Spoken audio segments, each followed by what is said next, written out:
It's chill to know. Okay, so have you ever felt like you're just drowning in information?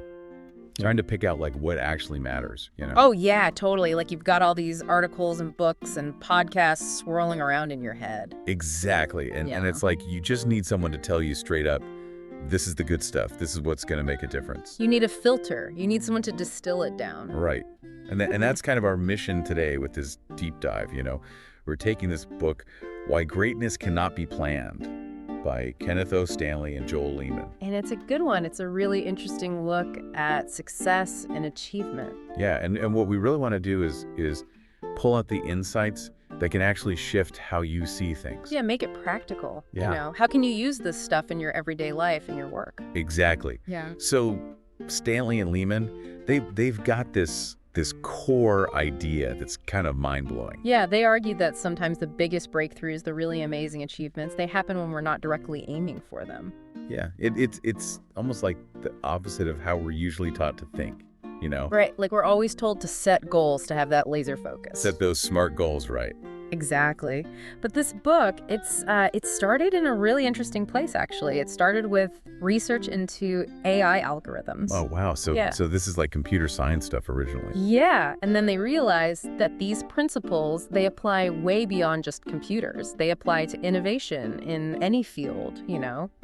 Career paths, how societies change. It's pretty broad. That's fascinating. So it's like this underlying pattern that they're seeing. Exactly. And the authors themselves are interesting, too. You've got Kenneth O. Stanley from the University of Central Florida, and Joel Lehman. He's connected with the University of Texas at Austin and the Santa Fe Institute. So they're coming at this from different angles. Yeah, and they're not just like these ivory tower academics, you know. They're doing cutting-edge work, and they're seeing this principle play out in their own research. Right, so they're not just theorizing about this, they're seeing it in action. Exactly, and that's what gives it so much weight, you know? They're like, look, this is actually how things work. And they're questioning something that's like super fundamental to how we live our lives. Yeah. You know, like from day one, we're being evaluated against objectives. Oh, yeah. It's ingrained in us, right? Get good grades, get into a good college land, the high-paying job. Hit those KPIs every quarter at work right. It never ends. And the book makes you wonder, like, is this constant striving, is it actually making us miss out on something? Yeah, like are we so focused on the target that we're missing all the interesting stuff along the way? Exactly, and that's kind of what they're getting at, right? That there's a cost to this obsession with objectives. Yeah, let's break that down a bit, you know? I mean, objectives, they're everywhere. Think about it from those first report cards in school to, you know, performance reviews at work. Always being measured against something. Yeah, and these objectives, they're set by all sorts of things. Institutions, our bosses, even ourselves. Yeah, you set goals for ourselves too. And often we don't even stop to think like, hey, is this actually a good thing? Right, we just assume that having objectives is the way to go. Exactly. So what are they saying about the downsides then? What's the cost of this constant focus? Well, they argue that it can stifle our natural curiosity, you know? That urge to just explore and see what happens. Yeah, like we're so busy checking off boxes that we forget to just look around and be curious. Exactly. Like imagine you're on a road trip and you're so fixated on reaching your destination that you just speed past all the interesting little towns and roadside attractions. You miss all the good stuff. Yeah, and it's important to understand where they're coming from here, you know? They're not saying we should just wander around aimlessly with no direction. Right. But they are advocating for a different way of achieving things, a way that allows for more flexibility and serendipity. So it's not about abandoning goals altogether. It's about being open to the unexpected. Exactly. Yeah. It's about reclaiming that freedom to be creative and to stumble upon valuable discoveries. I like that. And they make this really interesting comparison to scientific research. Yeah. You know? Yeah. Where you often need to have a very clear hypothesis, a specific objective, to even get funding or have your work taken seriously. Yeah, it's like you need that predefined goal, otherwise it's just seen as messing around. Not real science. Exactly. And this reflects a broader societal value, you know? We tend to prioritize things that have a clear, measurable outcome. Okay, I see that. Like think about those big challenges that capture our imagination, curing cancer, achieving true AI, creating sustainable energy, building a billion-dollar company. We instinctively believe that having these ambitious objectives is what drives progress. Makes sense. But the book is asking us to question that assumption. To consider whether that's always the best approach. Exactly, especially when it comes to tackling truly new problems. Okay, so how do they explain why these really ambitious objectives can be so tricky to achieve? Well, they introduce this really powerful idea. They call it the Great Room, or the search space. Okay, I'm intrigued. Tell me more about that. So picture this, imagine this vast, this almost infinite space. Okay. And inside this space exists every single possibility you can think of. Every painting that could ever be painted, every invention that could ever be created, every career path you could ever take. Wow, so it's like this realm of pure potential.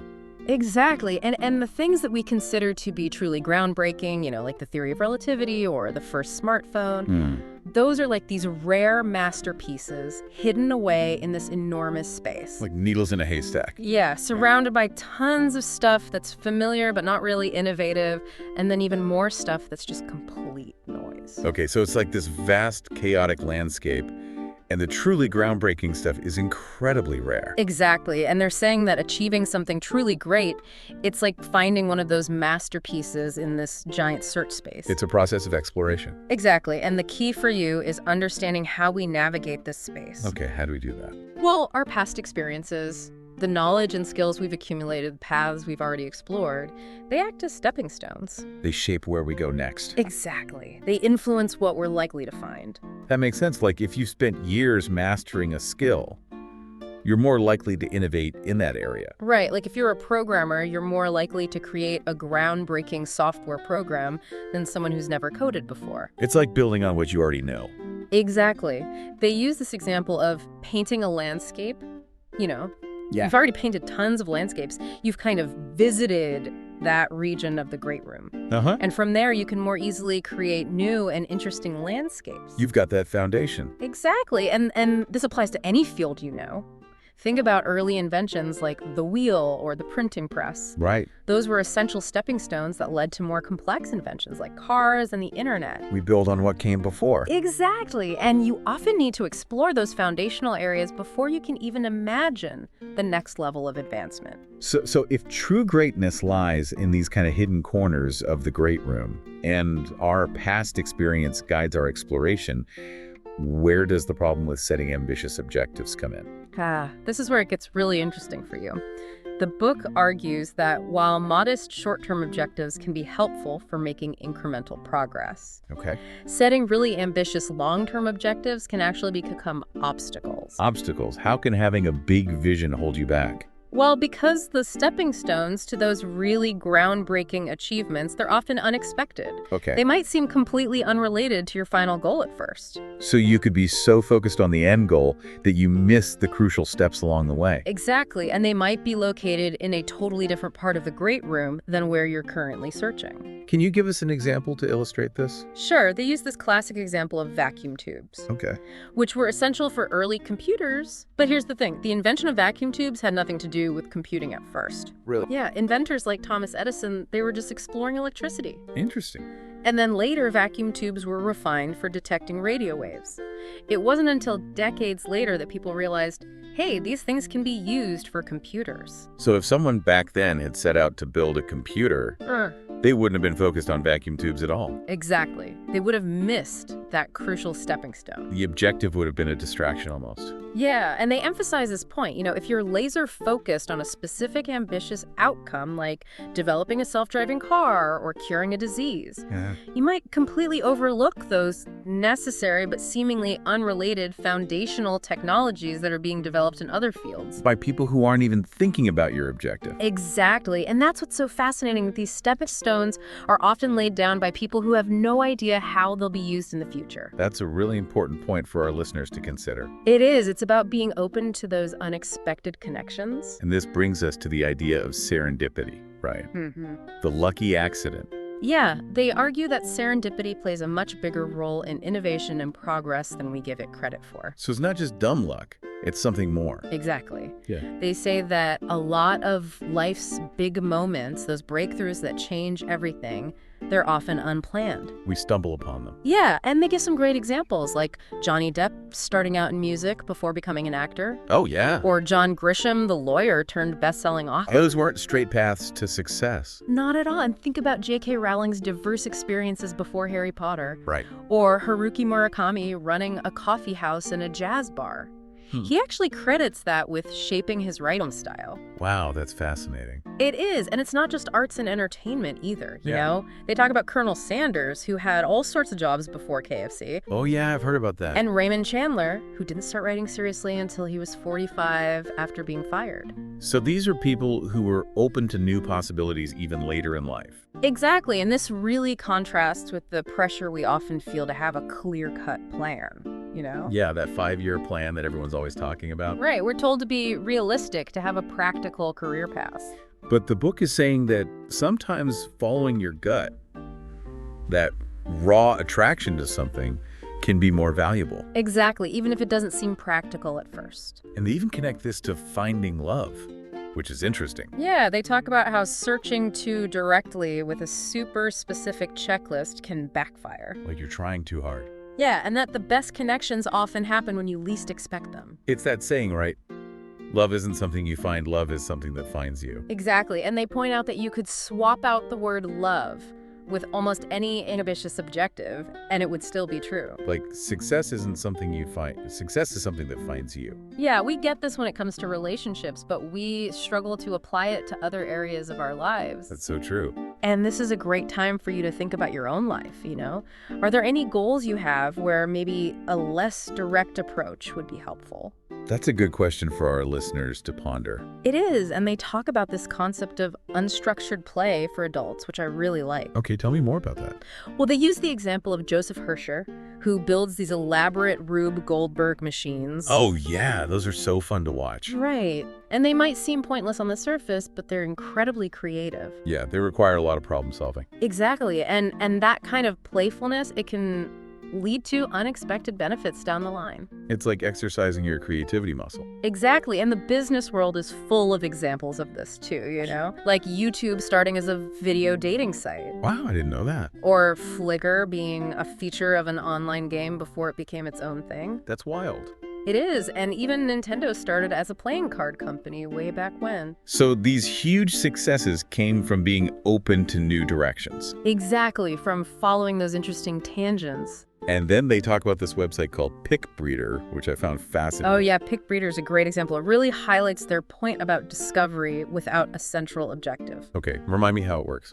So it's this platform where users can basically breed digital images. Okay. They select and combine traits from existing images, and the key is that there's no overall goal. So people are just creating what they find interesting. Exactly. And over time, this process has led to some incredibly complex and beautiful images.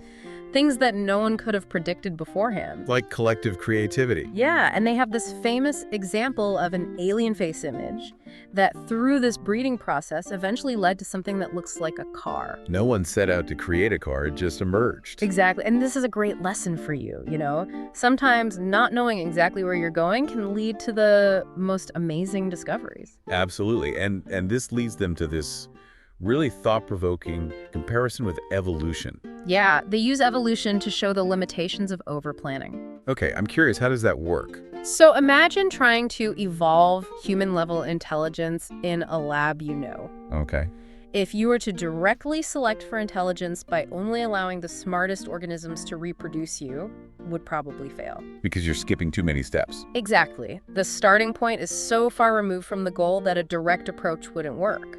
You need those intermediary steps. Right, and that's their point. Natural evolution wasn't consciously trying to create humans. It was just a series of small changes over time. Exactly, driven by environmental pressures but without a predetermined endpoint. And that's why it was so successful. Exactly, it was open-ended, and that allowed for incredible complexity to emerge. So it's not about having a rigid plan, it's about creating the conditions for something amazing to happen. Exactly, and they also talk about how if you tried to build a modern computer 5,000 years ago, you wouldn't even know where to start. Because the necessary technology didn't exist yet. Right, like electricity and semiconductors, those were discovered by people pursuing totally different things. It's like those stepping stones again. Exactly, and this is a crucial takeaway for you. The essential ingredients for major breakthroughs, they're often developed in their own context. Not because someone had a grand vision. Right. They were driven by their own inherent interest or utility. And this is where they advocate for a shift in mindset, right? Yeah, they say we need to move away from this exclusive focus on rigid objectives and start prioritizing what's interesting and novel. So instead of fixating on the end goal, we should be exploring what piques our curiosity. Exactly. And they use the example of New Year's resolutions, you know? Uh-huh. We often fail at those because they're so rigid, but what if we just focused on trying new things that we genuinely enjoy? Without worrying about a specific outcome. Exactly. And this connects back to Picbreeder, you know? That alien face image, it wasn't chosen because it was a step towards creating a car. Right. It was chosen because it was interesting and novel. It had what they call transcendent possibility. The potential to lead to something unexpected. Exactly, and they offer a new perspective on serendipity, too. Okay, how so? They say it's not just dumb luck, it often involves an open-minded person with a good intuition. Like they're attuned to the interesting paths. Exactly. Think about Newton's apple or Pasteur's discoveries. Those weren't just random events. They happen to people who are already exploring. Exactly, and they contrast this with how robots are often programmed, you know, with objective-driven learning where the goal is to reach a target. Okay. Versus novelty search, where the robot is encouraged to explore a wide range of behaviors. Without a specific goal. Right, and surprisingly, this novelty search approach can sometimes lead to more innovative solutions. Because the robot is free to experiment. Exactly, and they even connect this to evolution itself, which can be seen as a non-objective search process. It's constantly accumulating information, exploring possibilities. Exactly, and it's interesting how Picbreeder, without any human guidance, often creates images that reflect hidden themes and archetypes. So it's like tapping into something deeper. Yeah, it's like this underlying creative force that's always at work. That's powerful. Yeah. So how do we actually apply this shift in mindset? You know, from objectives to interestingness, how does this play out in our lives and work? Well, they suggest thinking of it as a kind of treasure hunting. You know, Okay. value and innovation can emerge from lots of different contributions, even without a central objective. So it's about creating a space for discovery to happen. Exactly. Like, imagine an online platform for furniture design where customers can create variations on existing designs. Okay. That kind of open-ended exploration could lead to unique and successful products. Things that professional designers might never have thought of. Exactly. And they also talk about the potential downsides of relying too heavily on objective-driven measures like standardized test scores or GDP. Yeah, those can be misleading. Right, they can create perverse incentives like the snake and rat bounty programs where people started breeding snakes and rats to get more money. Wow, so the objectives actually backfired. Exactly, and this is something to think about in any field, you know. Are the metrics we're using actually driving the right outcomes? That's a good question for all of us to ask. And they talk about education too, how an overemphasis on standardized testing can actually stifle creativity and individual learning styles. Yeah, it can make learning feel like a chore. Exactly. And they propose alternative approaches like peer-driven assessment, where the focus is on sharing diverse ideas. So it's more about collaboration and exploration. Exactly. And they even mention Finland's education system, which is known for its less objective, more holistic approach. That's interesting. I've heard good things about their system. Yeah, it's about fostering a love of learning rather than just chasing grades. And this applies to scientific funding as well, right? Oh, yeah. They argue that we should be funding research based on its inherent interestingness rather than just its predicted impact. So supporting those unconventional ideas. Exactly, and they point out that some of the biggest breakthroughs have come from unexpected places like the development of group theory, which led to cryptography. So you never know where the next big discovery will come from. Right, and they caution against aligning scientific funding too closely with national interests because that can stifle innovation. It limits the scope of exploration. Exactly, and then in the business world, there's often this focus on realistic short-term objectives, but they highlight how artists and designers often prioritize creative exploration over concrete goals. So it's a different way of thinking. Yeah, they even mentioned this art student who left an axe out to rust as a project. Really? Yeah, it was about the process of observation and learning, not about creating a product. So it's about valuing exploration for its own sake. Exactly, and it's important to remember that they're mainly talking about ambitious objectives here. You know, Right. the kind that aim for breakthroughs. They're not saying we should abandon all objectives in our daily lives. We still need to-do lists and schedules. Exactly. It's about finding that balance. Okay, so to bring this all together for our listeners, what's the key takeaway here? How can they apply these ideas to their own lives? Well, the core message for you is this truly revolutionary achievements. Those things that can really make a difference, they often come about not when you're rigidly focused on a specific goal. But when you're open to exploration and serendipity. Exactly. It's about embracing those unexpected stepping stones, even if they don't seem relevant at first. Trusting that the path will reveal itself. Exactly. And this challenges that deeply ingrained belief that we need a detailed roadmap to make progress. Sometimes it's about heading in a generally interesting direction. Right. And it comes back to that desire for knowledge and understanding, Yeah. Sometimes the most profound insights come from recognizing the limitations of a purely objective-driven approach. Letting go of that need to control everything. Exactly. So the big question for all of us is, how is this myth of the objective influencing our lives? Are we missing out on opportunities because we're too focused on the end goal? That's a great question to reflect on. And this leads us to a final thought-provoking idea for you, Maybe the most meaningful progress comes not from knowing exactly where we're going, but from being willing to explore the interesting and trusting that those stepping stones will lead us to greatness that we couldn't have even imagined. It's about cultivating that curiosity and openness to the unexpected. Exactly. And who knows what amazing discoveries await us when we do. I think that's a great place to leave it. Lots for our listeners to think about and explore. Thanks for joining us for this deep dive. My pleasure.